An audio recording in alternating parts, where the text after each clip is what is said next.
Everyone has the same 24 hours in a day. What you choose to do with your 24 hours is what really matters. Your value increases when you add value to others. If you're wanting to start a business or a project or a side hustle or get into sports or go after that passion or hobby that you have, everything has a price. There is an entry price, there is a sacrifice, there are things that you have to do in order to get to that level of expertise that you want to crack success within that particular field. So everything has a price to it. If you don't mind, please do hit the like and subscribe. We often tend to forget that there's that entry point when we actually start. So it's very important that we look at breaking down how we operate and how we operate on a daily basis. And what's worked for me is something that I've always done, whether it be my career, whether it be my corporate job, or whether it be my business. I try to break down my effective number of hours I'm working in that particular day and seeing how effective I am through the day. So it's not about staying awake for a very long time, and it's not about always pulling that all-nighter and not getting enough rest for your body. It's really about how much time you spend in a particular project or in a particular thing that you're going to do, and how effectively you're actually accomplishing what you want to accomplish. So how efficiently you use your day is more important than just staying up all night and calling yourself busy and saying, I'm doing that, I'm doing this. It's not the amount of things you do. It's not the amount of time you spend on it.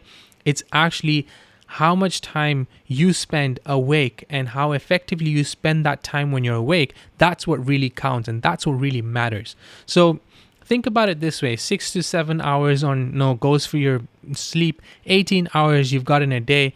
That 18 hours can be split into family time, can be split into time for relaxation, whether it be music, movie, personal time, which is your health, taking care of your health, probably going to the gym, going for a walk, trying to do something more sporty or whatever it is. And then maybe some cool down time on social media or games or whatever it is that you want to do. You can actually break down your number of hours that you have in a day and focus on utilizing each particular part that you segment in different parts, like in different things that you want to do. So oftentimes, if you're obviously running a business and having a full-time job as well, then obviously you'll need to split up your work and know how much time you're actually going to give to your passions and your dreams.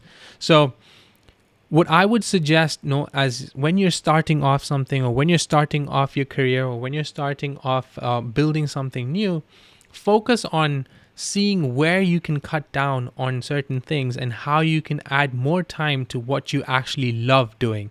So when your passion and when your hobby actually meets together, or when your passion and whatever you love to do actually takes an overpowering role within your life, what happens is you don't look at other things that you're missing out on, that opportunity cost, as actually a cost of missing out on something. Rather, you look at it as you're gaining by investing time into that particular project to ensure that you're going to get success in the future. There are always going to be sacrifices. So balance for different people at different phases in their life mean different things. So what's balance for me today might not be the same for me 2, 3, 5 years down the line, because at that particular time there is something that's more important and that's more pressing that I feel I need to put more effort and time into, and I might love doing something that I need to actually put time into that. So balance actually shifts. So balance is actually perspective wise different in different facets and phases in your life. So whatever was balanced to you when you were a kid changed. So all these terminologies that we try to do, work-life balance and all that, if you love what you're doing, whatever you love doing is going to become work and life. And that's what happens when you actually enjoy the process and enjoy what you're actually doing. And through everything and all these productivity hacks and everything that you want to do to actually shortcut your way to success, understand this. You've always got to go at your own pace. You need to understand what's the pace that works for me. What's the pace that actually I can operate in. The world is going to move fast. Technology is going to move fast. There's definitely going to be changes coming in along the way. Change is inevitable. But what you can do from your side is actually work on controlling the things that you can control and leave the things that you cannot control. Because the more you focus yourself on the negatives and the more you focus yourself on your weaknesses, what's actually going to do is it's going to derail you from your path towards your success. You need to understand, work on your strengths, make your strengths so strong that your strengths overpower all your weaknesses. And that's how you can actually level up and keep growing day by day and working on yourself to be better day by day.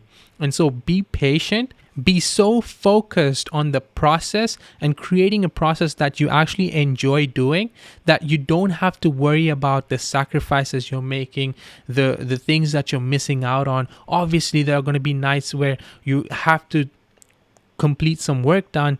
So what you're going to do is having to miss out on family dinner or having to miss out on friends and families going out, or having to miss out on that trip that you've planned out with your friends. So whatever it is, those are things that are going to happen.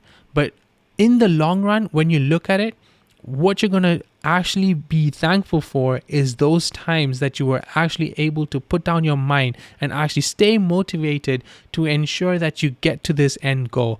And your end goal is not just to be successful, be the millionaire, be the billionaire, but rather your focus is to enjoy what you're doing. And as you keep enjoying what you're doing, you're going to gravitate towards bringing that success towards you. And that success can be different things for different people, but whatever success means to you, you can work towards it if you're patient enough, if you're hardworking enough, and you put in the effort and time. Thanks for watching. Do like, share, and subscribe.